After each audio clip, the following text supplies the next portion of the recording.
What's up guys, Josiah Martin here, and today you're hanging out with the Alaskan Outsider. I've got the Mavic 3 Pro with me, and I've got a beautiful setting sun occurring right now. So I thought it'd be a perfect opportunity to do a little low light test with the drone and do a little comparison of how well this 4/3 sensor works in this low light setting.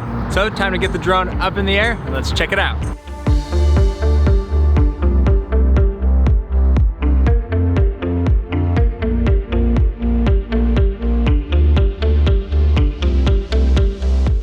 All right, so it is 4:37. We've got the drone up in the air and the sun has already been officially set for 10 minutes. It is absolutely gorgeous out there, getting some incredible shots. It's so cold that the river is starting to freeze over and you can see these big chunks of ice out there. But to really test out this low light, I'm gonna see what kind of ISO we can max this 4/3 sensor out to before it starts getting too noisy to be usable. So what I'm gonna do is fly at 100 ISO, 200 ISO, 400, 800, 16, 32, and 64. And I'm gonna put those all up on the screen for you guys to see and a noise comparison basically of how this footage all looks.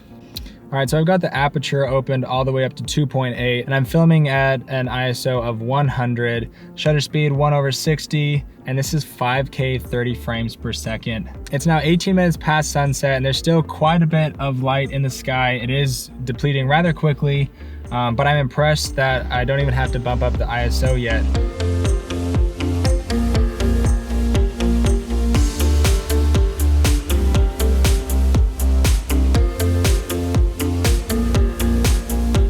So as I'm flying, I'm starting to see a little bit of grain in the image at about 400 ISO, just barely noticeable. Once I bump it up to 800 ISO, I'm able to start seeing quite a bit more noise in the image.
So I think for me, I would be comfortable bumping it up to about 400.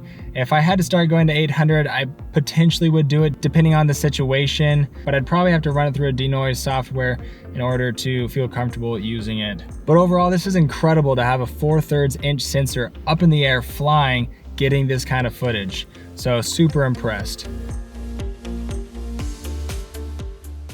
All right, good morning guys. I'm back in my office. It's the next day and it's totally dark outside. There is just the very first faint glimpse of light coming up on the horizon. So I'm trying to get the drone up for another low light test for you guys. So that way you can see what it would look like if your only light source is cars driving by and businesses, city lights. I live in a pretty small city, so there's not a ton of city lights, but I'll fly over a gas station so you can see what it looks like. And I'll put up the different ISOs that I used up on the screen. I'm not taking the camera outside with me. It's -7 degrees Fahrenheit out there right now, so I'm just gonna run out, get the shot, run back in, cause it's cold.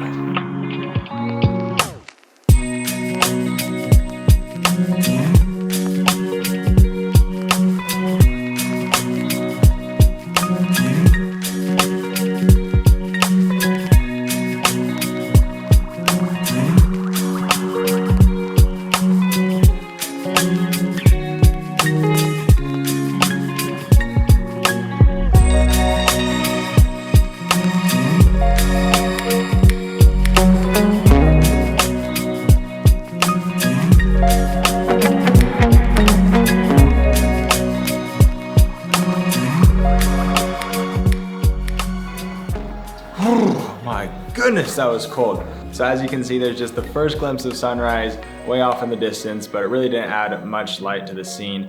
And until I hit about 1600 ISO, I wasn't really able to see everything I wanted to see. Like, you still want it to be a dark image because it's at night, but I had to boost it up to 1600 in order to see the road and the surrounding buildings and such. But at 1600 ISO, there is quite a bit of noise or grain in the image. When you bump that down to 400 ISO, the noise is barely noticeable, which would be a good usable image, but it was still too dark out. So not necessarily a drone you can use in complete darkness, but almost. I mean, I'm impressed, it did good. And at -7, after about a 7-minute flight, it only used up about 18% of battery, which I thought was pretty impressive. Well, there you have it, guys. I hope this video was helpful for you, and make sure you're subscribed to the channel for a lot more tips and tricks on how to get the most out of your video gear.